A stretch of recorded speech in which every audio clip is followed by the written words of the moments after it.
as the Sustainable Environment Research Centre, identified the need for a hydrogen R&D centre and worked with the university, with the Welsh Government and with the local council to develop this centre back in 2008. We're involved in a lot of research that's industrial facing, all centred around the idea of hydrogen or decarbonisation. When we set up this centre, hydrogen was a little bit of a backwater, I suppose, but over the period it's increasingly been adopted and understood as one of the main routes to decarbonising our activities. And that's involved a lot of work with policymakers, trying to inform them, guide and help therefore stimulate policies that support hydrogen.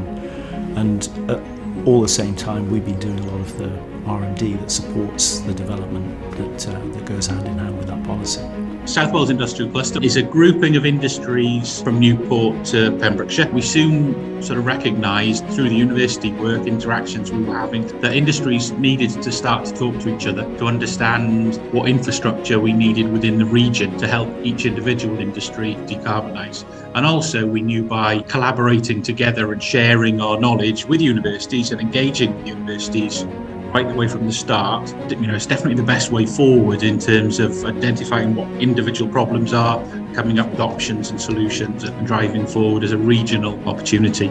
All of our research is all geared towards involvement with industry partners. That's very much our mission: stimulate new ideas, bring those closer to commercialisation and implementation in the real world.